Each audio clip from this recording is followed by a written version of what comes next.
మోదీ ప్రభుత్వం ప్రతిష్టాత్మకంగా చేపట్టిన ప్రధానమంత్రి కిసాన్ సమ్మాన్ నిధి పథకం పక్కదారి పడుతోంది. ఈ స్కీమ్లో కొందరు అనుచిత లబ్ధి పొందుతున్నట్లు తేలింది. ఒకే ఇంట్లో భార్య, భర్త ఇద్దరికీ నిధులు జమవుతున్నాయని, ఇలాంటి అనుమానాస్పద కేసులు 31.01 లక్షల వరకు ఉన్నట్లు కేంద్ర ప్రభుత్వం గుర్తించింది. కేంద్ర వ్యవసాయ, రైతు సంక్షేమ శాఖ తనిఖీల్లో ఇది బయటపడింది. ఈ వివరాలను సంబంధిత రాష్ట్రాలు, కేంద్రపాలిత ప్రాంతాలకు పంపింది. క్షుణ్ణంగా సోదాలు చేసి తనకు నివేదిక ఇవ్వాలని కోరింది. ఇక ఈ 31.01 లక్షల మందిలో ఇప్పటి వరకు 19.2 లక్షల మంది లబ్ధిదారులను తనిఖీ చేయగా 93.98% అంటే 17.87 లక్షల మంది భార్యాభర్తలు ప్రయోజనం పొందుతున్నారని రుజువైంది. ఈ నెల 15లోగా తనిఖీల ప్రక్రియ పూర్తి చేయాలని అన్ని రాష్ట్రాలకు కేంద్రం లేఖలు రాసింది.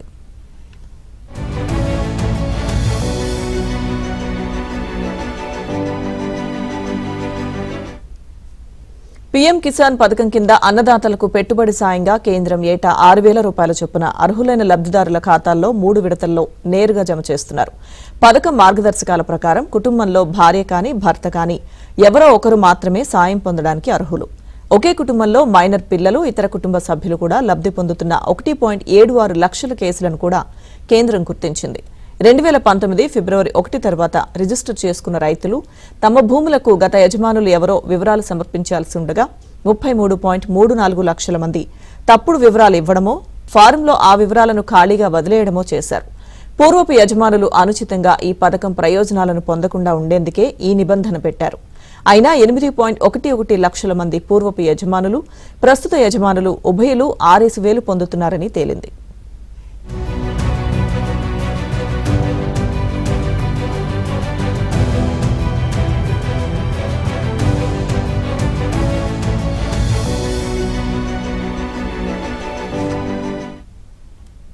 వారసత్వం ద్వారా భూముల మ్యూటేషన్ చేయించుకున్న రైతులు కూడా పీఎం కిసాన్ పథకానికి అర్హులే. అయితే ఇతర మార్గాల్లో మ్యూటేషన్ చేయించుకున్న రైతులు కూడా ఈ పథకం కింద సొమ్ము తీసుకుంటున్నారు. ఇలాంటి వారు 8.11 లక్షల మంది వరకు ఉన్నట్లు తాజా తనిఖీల్లో వెల్లడైంది. ఇలాంటి లోపాలను నివారించేందుకు, పథకం ప్రయోజనాలను అసలైన లబ్ధిదారులకే అందించేందుకు కేంద్ర ప్రభుత్వం ఇటీవల పలు చర్యలకు శ్రీకారం చుట్టింది. ఏడాది జనవరి 1 నుంచి కొత్త లబ్ధిదారుల ఎంపికకు రైతు గుర్తింపు కార్డును తప్పనిసరి చేసింది.